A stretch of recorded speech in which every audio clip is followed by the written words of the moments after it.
Assalamualaikum warahmatullahi wabarakatuh. Perkenalkan, nama Kiki Hamdah, NIM 230104020237, kelas 23A1, jurusan Bimbingan dan Penyuluhan Islam, Fakultas Dakwah dan Ilmu Komunikasi. Tugas mata kuliah pengantar integrasi ilmu. Di sini saya akan mempresentasikan hasil dari apa yang saya baca dengan materi yang berjudul Landasan Teori Integrasi Ilmu dan Islam. Yang pertama ada dikotomi ilmu dan agama. Agama dan ilmu pengetahuan adalah dua bagian yang tidak dapat dipisahkan. Akan ada kelemahan jika suatu ilmu pengetahuan hanya dilihat dari satu sudut pandang ilmunya saja. Dan dengan adanya integrasi, berarti suatu ilmu tidak dilihat secara terpisah-pisah, namun menjadi satu kesatuan yang utuh, dan ilmu yang dipelajari akan berkembang dengan cepat dan lebih mudah menyesuaikan keadaan dan kebutuhan. Perdebatan antara ilmu pengetahuan sains dan agama cukup panjang, hingga memunculkan aliran positivisme, yaitu aliran yang sangat mengagungkan sains. Aliran ini menganggap bahwa kebenaran akan sesuatu pada dasarnya adalah yang berlandaskan pada sesuatu yang bisa dijangkau oleh indera manusia. Topik perdebatan ini berlanjut dengan sudut pandang yang berbeda-beda, dan beberapa pakar mengemukakan sudut pandangnya masing-masing. Bagaimana hubungan agama dan sains itu sendiri. Dan pada akhirnya perbincangan ini berkembang kembali hingga mengenai integrasi ilmu agama dan sains, yang saat ini menjadi perbincangan hangat di berbagai perguruan tinggi di Indonesia. Yang kedua ada definisi integrasi ilmu dan agama. Makna ilmu agama dan sains memiliki berbagai definisi. Ilmu pengetahuan dimaknai sebagai sebuah rangkaian berpikir yang sistematis mengenai tanda-tanda fenomena menggunakan prosedur ilmiah yang langkah-langkahnya sistematis. Sedangkan agama merupakan pedoman atau pegangan untuk mencapai kekekalan hidup.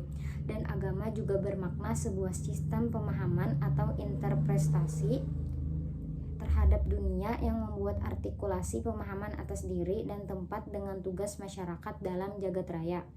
Dari dua definisi tersebut tidak mustahil jika suatu kebenaran akan selalu mengalami bentrokan. Dan pada dasarnya kedua term ini pastilah memiliki hubungan dan haruslah lebih harmonis agar saling memperkaya dan mengembangkan ilmu pengetahuan itu sendiri. Seperti yang disebutkan Albert Einstein pada tahun 1979 sampai 1955 sebelumnya, bahwa ilmu dan agama akan lumpuh jika tidak memiliki keharmonisan satu sama lain. Menurut Bagir, ilmu pengetahuan dapat membantu agama untuk selalu melakukan revitalisasi akan dirinya dengan cara yang bervariasi. Ilmu bukan untuk membuat agama hancur, namun dapat membuka pikiran untuk menemukan hal-hal yang mendasar dan esensi dari ajaran agama. Ian Barbour berusaha menunjukkan bahwa beragam disiplin ilmu ilmiah dapat memiliki atau relasi atau hubungan dengan sudut pandang yang beragam, yang hasil pemikirannya ini sangat mempengaruhi pola pikir dan sudut pandang keilmuan perguruan tinggi di Indonesia. Watson dalam kajiannya memaparkan tipologi Ian Barbour memiliki variasi keterlibatan dalam realisasinya. Pertama, tipologi konflik. Menurutnya dalam hubungan ini melibatkan antar materialisme ilmiah dan literalisme biblikal. Kedua, tipologi independen, di mana hubungan ini memisahkan dua tipe itu dalam dua kawasan yang berbeda. Keduanya dapat dibedakan berdasarkan masalah yang ditelaah, domain yang dirujuk, dan metode. Tetapi terdapat kritik terhadap tipologi yang dibuat oleh Barbour. Di antaranya kritik yang dilakukan oleh Hostan Smith dan Syed Hossein Nasr. Keduanya mengkritik integrasi Barbour karena di sini teologi tampak dikuasai oleh sains.